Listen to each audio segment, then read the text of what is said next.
पटपड़गंज यानी दिल्ली की एक ऐसी सीट जिसके बारे में दो बातें मशहूर हैं। पहली, यहाँ से जिसने भी चुनाव जीता दिल्ली में उसी की सरकार बनी।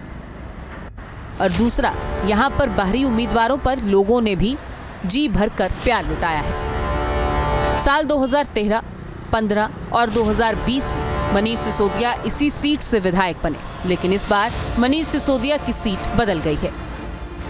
उनकी जगह पार्टी ने यूपीएससी टीचर अवध ओझा को मैदान में उतारा है। तो वहीं कांग्रेस ने अपने पूर्व विधायक अनिल चौधरी पर दांव लगाया है और बीजेपी ने साल 2020 में मनीष सिसोदिया को कड़ी टक्कर दे चुके रविंद्र सिंह नेगी पर फिर से भरोसा जताया है। रविंद्र सिंह नेगी पिछले चुनाव में मनीष सिसोदिया से महज 3514 वोट से चुनाव हार गए थे। पिछले चुनाव में उन्हें उत्तराखंड के राजपूत वोट जमकर मिले थे। शायद इसीलिए भी बीजेपी ने फिर से उन पर भरोसा जताया है। रविंद्र सिंह नेगी पटपड़गंज में हिंदुत्व को लेकर काफी मुखर रहे हैं। कुल मिलाकर देखा जाए तो यहाँ का मुकाबला काफी दिलचस्प हो सकता है, लेकिन सबसे पहले आपको मिलवाते हैं तीनों पार्टियों के उम्मीदवार से। पटपड़गंज में हम सियासी नब्ज टटोल रहे हैं जनता का। अब हमको मिल चुके हैं अवध ओझा साहब, प्रचार कर रहे थे तो रास्ते में इनसे मुलाकात हो गई। किस मुद्दे पे वोट दे जनता आपको? मुद्दे बहुत सारे हैं, जनहित के सारे कार्य हम जनता को गिनाते हैं। तो हम जनता को शिक्षा गिनाते हैं, स्वास्थ्य गिनाते हैं, मोहल्ला क्लिनिक गिनाते हैं, तीर्थ यात्रा गिनाते हैं, बहनों को जो हमने बस यात्रा फ्री कर दी थी वो गिनाते हैं, महिला सम्मान योजना गिनाते हैं, संजीवनी गिनाते हैं, पुजारी ग्रंथि योजना गिनाते हैं। तो हमारे पास तो इतनी सारी चीज़ें गिनाने को हैं कि हम जनता कहती है हाँ भैया हमें पता है भैया, आपके सिवा और कौन है हमारे लिए। तो हम उनसे कोई उल्टी सीधी बात नहीं करते, किसी की बुराई नहीं करते, किसी को नफरत नहीं सिखाते। हम सिर्फ मुद्दे की और काम की बात करते हैं। शिक्षक ने जो है पगड़ी बांध ली है, हम देख रहे हैं सियासत की पगड़ी है, क्या कहेंगे मुरैठा का है? नहीं, मैं तो बहुत पहले से बांध कर रखा था। ये हमारे गुरु श्री अलकानंद महाराज की है। तो आपने देखा होगा कि मैंने जितने भी जहाँ भी मैं प्रोग्राम में जाता था, अब चूंकि राजनीति में आ गया हूँ, जनता के साथ हूँ और ये हमारी संस्कृति का एक हिस्सा है, तो इसलिए इसे बांध रखा है। लेकिन बीजेपी आपके सामने है, मोदी जी प्रचार कर रहे हैं, जिक्र कर रहे हैं, जो आपदा कह रहे हैं आम आदमी पार्टी को, किस तरीके से देखते हैं आप इसको? अरे विपदा भाजपा ने जितना विपदा दिया इस देश के लोगों को, कोरोना काल में उस विपदा का दर्शन सबने किया। जीएसटी, कोरोना, अग्निवीर और सबसे बड़ी बात नोटबंदी। लाइनों में खड़े होते थे लोग, लाइनों में। वो कैसे आपदा कह सकते हैं जिसने खुद इस देश के लोगों के लिए विपदा पड़े तैयार की है इतनी सारी?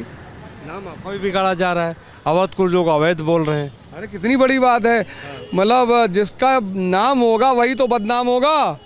नाम और बदनाम दोनों पैरेलल चलता है। कांग्रेस के अनिल चौधरी भी हैं, उनको किस तरीके से आप देखते हो? शीला दीक्षित के नाम को लेकर चुनाव लड़ रहे हैं। हाँ, बहुत अच्छी बात है, पर कांग्रेस का अभी कोई जनाधार नहीं है, अभी कोई उनकी बात ही नहीं कर रहा है। वो अच्छे आदमी हैं, अच्छी लड़ाई लड़ेंगे, पूर्व विधायक भी रह चुके हैं, लेकिन कांग्रेस का कोई वजूद नहीं है। तो पटपड़गंज विधानसभा सीट पर मुकाबला तो है कड़ा। मेरे साथ बीजेपी के प्रत्याशी रविंदर सिंह नेगी हैं, ये भी प्रचार कर रहे हैं। नेगी साहब, पहला सवाल कि मुकाबला कहाँ है, आम आदमी पार्टी से या कांग्रेस से? मुकाबला मुझे लग रहा है दोनों से नहीं है, दोनों ही डूबते हुए जहाज हैं। डूबते हुए जहाज में कौन सवारी करेगा? भारतीय जनता पार्टी और नरेंद्र मोदी जी की नीतियों से पूरा भारत प्रभावित है। मुझे लगता है कि इस बार भाजपा की सरकार दिल्ली में आ रही है और विधायक भी पटपड़गंज से इस बार भाजपा का बनकर जाएगा। लेकिन अवध ओझा जो हैं वो पहली बार आपके सामने लड़ रहे हैं, अनिल चौधरी पहले विधायक रह चुके हैं, तो ऐसे में कहाँ आप देख रहे हैं, कहाँ टक्कर है? भाई अपने गले की घंटी, अपने सिसोदिया जी अपने गले की घंटी अवध ओझा जी के गले में डाल गए। अगर आप 3 बार के विधायक थे, आपने काम किया होता तो आपको भागने की जरूरत पड़ती। आप उन्होंने हार स्वयं मान ली अपनी।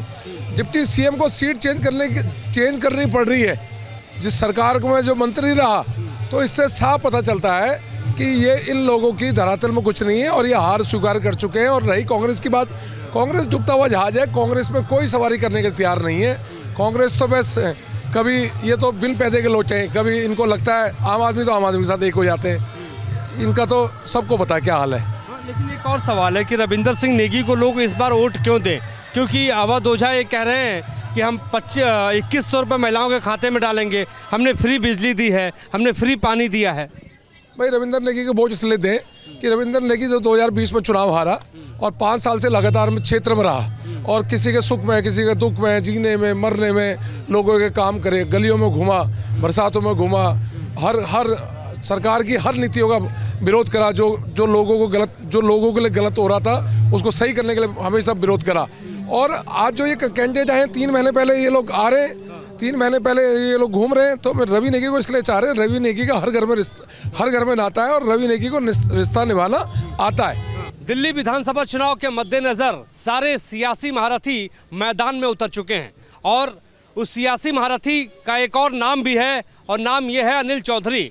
दिल्ली कांग्रेस के पूर्व अध्यक्ष रह चुके हैं, मैनिफेस्टो कमेटी के आप चेयरमैन भी हैं और साथ ही साथ पूर्व विधायक भी पड़पड़गंज से रह चुके हैं। सवाल यही उठता है कि अनिल चौधरी को इस बार दोबारा विधायक बनाने के लिए मतदाता अपने मताधिकार का इस्तेमाल क्यों करे। इन्हीं से समझ लेते हैं। चौधरी साहब, पहला सवाल कि मुकाबला जो था वो पहले आपका मनीष सिसोदिया से हुआ करता था, लेकिन वो तो चले गए छोड़कर। इस बार आपको क्यों मतदाता अपना मत दे?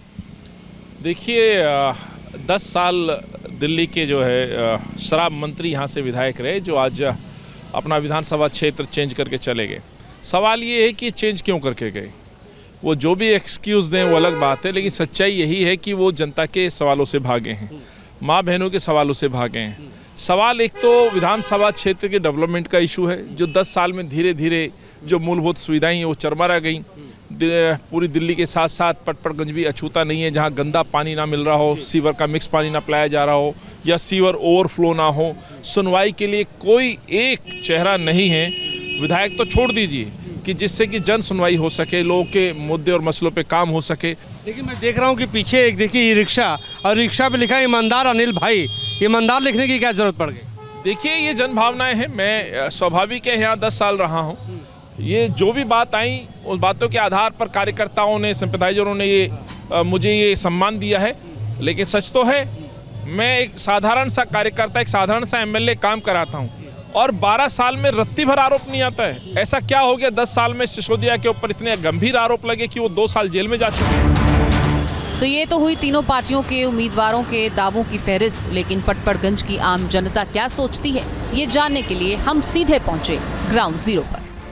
नमस्कार, बैटल ऑफ दिल्ली में आपका स्वागत है। मैं हूं मोहित राज दुबे। आज मैं पहुंच चुका हूं दिल्ली की सबसे हाई प्रोफाइल विधानसभा सीटों में से एक पड़पड़गंज में। पड़पड़गंज हाई प्रोफाइल सीट इसलिए क्योंकि मनीष सिसोदिया लगातार 2013 से यहाँ से विधायक रहे हैं, लेकिन इस बार वो जंगपुरा से चुनाव लड़ रहे हैं। उनकी जगह आम आदमी पार्टी से अवधोधा चुनावी मैदान में है, तो वहीं अनिल चौधरी डीपीसीसी के पूर्व अध्यक्ष कांग्रेस से चुनावी मैदान में है। तो भारतीय जनता पार्टी ने रविंदर सिंह नेगी को चुनावी मैदान में उतारा है। इस बार पड़पड़गंज का मतदाता किन मुद्दों पे करेगा मताधिकार का इस्तेमाल,